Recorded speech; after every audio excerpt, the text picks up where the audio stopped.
Glad to be here.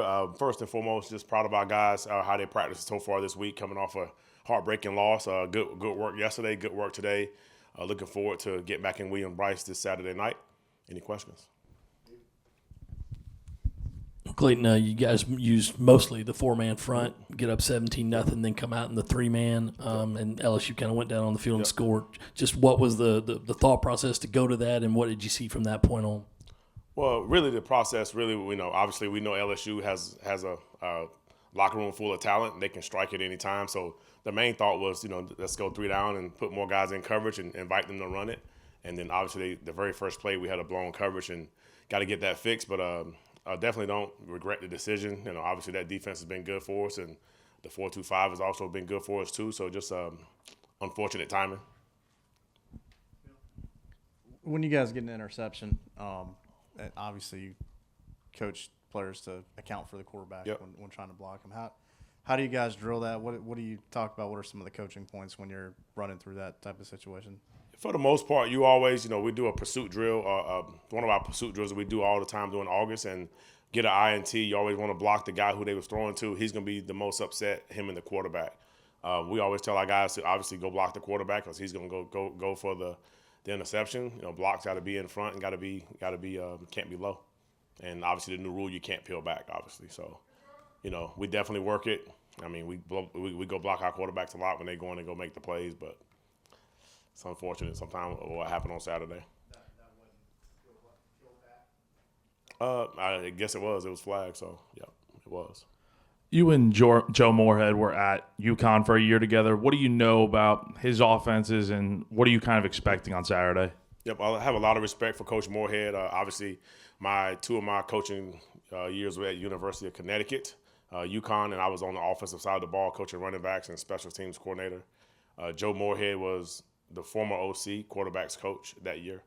A lot of respect for his brain, how he looks at football. He looks at it completely different than most. Obviously, his track record, his coaching career speaks a lot for himself, and we'll say he's a creative mind and that loves to draw plays up, and great guy, great family. Clayton, obviously your defensive guys can get a couple of different looks against Lenoris, Robbie, and whoever else in practice. Akron likes to kind of rotate 2 quarterbacks. How do you prepare for that? And how much do they differ that you've seen on tape? Well, I mean, they have 2 different types of quarterbacks, kind of, very similar to what we had last year with Spencer and Lenoris. Obviously, give 2 different types of styles, but I think they're both tough. They're both respected. They both can make plays with their feet and their legs. I think they understand what Coach Morehead is asking for in the offense and running it, and they do a good job of commanding the offense and being good leaders. I think it was on Sunday when we had Coach Beamer on the teleconference, and he said there was probably more missed tackles on Saturday than what y'all have had in the past. What was your take on that? Like, was there a consistent reason why, or was it just kind of a laundry list of situations and reasons why that? Now, the very first play, a lot of times our guys, sometimes you can overstride instead of not breaking down, but more creeping into the tackle, shimmying into the tackle, we call it. So we had a couple of those. We had overran a couple of things, and then sometimes we just didn't wrap and squeeze. So this week, obviously, we've been, got back to some of the fundamentals of tackling and bringing running backs and receivers and tight ends down and quarterbacks down to the ground. But obviously, we definitely missed more tackles that game than we did the first 2. I know not as many sacks and tackles for loss this week as the first 2. What was your overall assessment of the defensive line performance and what you saw, especially after TJ went down? You were a little bit thinner in the middle. I thought the guys played extremely hard. I thought those guys kept fighting. The quarterback, sometimes, the hits don't really count as a stat, but our guys did a really good job of keeping them kind of in the pocket, and he made some great throws. He really did. You go back and watch it on Sunday, 4 or 5 of those throws. I mean, it was good defense, good rush, good coverage, good ball. Can't really defend everything, so you got to give them credit. And they're a better football team. They have more talent than the first 2 teams that we played, so that's really what it was. This was the first time in his college career that Dylan Stewart didn't just completely dominate. Do you have to talk to him at all afterwards and say, hey, this is college football, or is he just not that guy? He is that guy, but I want to make sure that it's game 3. Obviously, he had an effect on the game. Obviously, pretty sure they were prepared for him. So to me, that was enough of the fact in itself.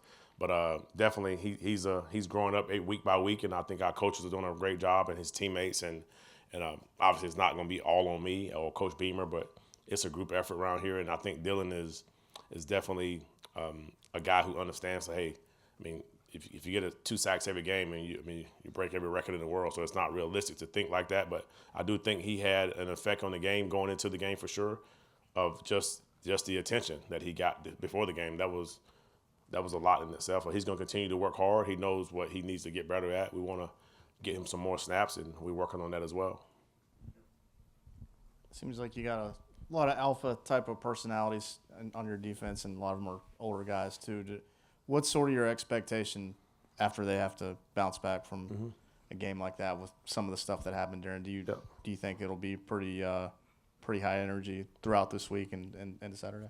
Yes, based off yesterday's practice and Wednesday's practice, you can definitely feel that our guys are alphas. And trust me, it took a while. I mean, that was a heartbreaker. So it took a while as a whole team, not just defense. I mean, not offense, special teams, coaches, support staff, the nutritionists, everybody. It took us a while to get over it. So it was one of those games that lingered.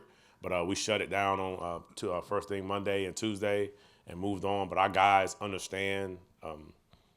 That's one of those ones that, you got to make sure when we win that situation the next time that we find a way to come together and get it done. Thank you. Seemed like in the first 2 games, you guys got a lot of pressure and sacks, just rushing 4. Is it correct in saying that you brought more pressure against LSU than you did in the first 2 games? And then with their running success, did they hit you in those open spots where pressure was coming? Well, probably to answer the first question, probably did pressure a little bit more. The game was different. Obviously, they have a tight end that stayed in, and their O-line is better than the other 2 teams that we played. So, and our guys, it was more of an evenly match up front with 4. If they're keeping in 6 and we're rushing 4, that's not the right math that you're trying to get pressure with. And then if you blitz more than 4 or 5 or 6, now the math is not right on the back end. So you got to do a good job of finding that time to pressure. The runs that did hit them, and they kind of had us on a couple of schemes, and we had to fix it during the game. But I thought, for the most part, our guys were trying to get to the run, but they had 2 or 3 runs that kind of popped out on the backside. It was kind of disappointing, but some big plays that kind of hurt us and kind of gave them some momentum. Demetrius Knight was in here yesterday just talking about Bengal, Bengali Kamara, how smart he is, how kind of unique his IQ is. What's it like to coach Bengali, and what has he kind of brought to this defense through 3 weeks? Yep. So we've been coaching him for a while, since January. What he brings just a different style of play.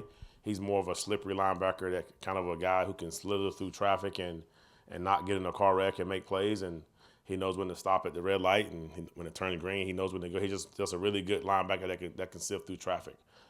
He also brings some third down ability, some coverage ability, some rush ability. He's a football savvy guy, so I think that's what he brings, and we all like that he had a great spring and fall camp.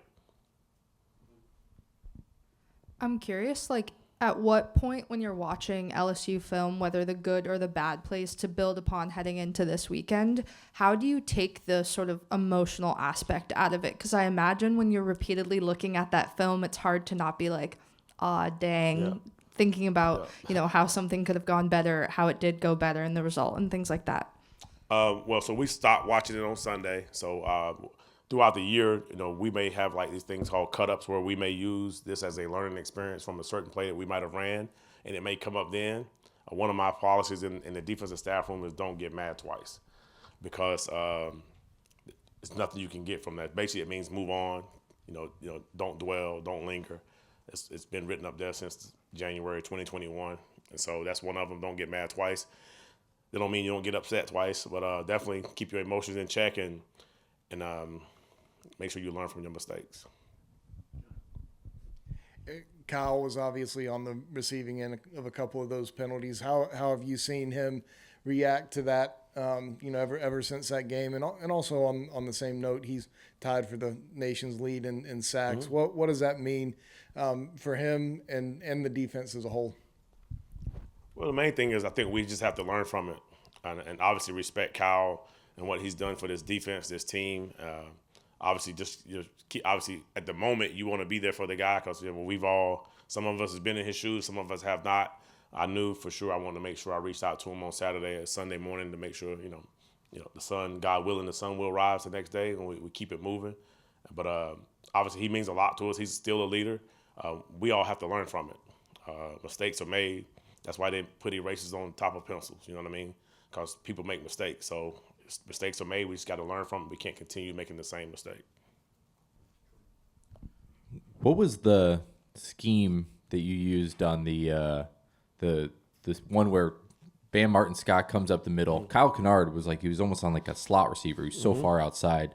What is that technique called? What is that? It was just a six-man pressure. You know what I mean? It was just a six-man pressure, and Bam technically had the running back and the back block, and he added in. So it's just a six-man, one high pressure.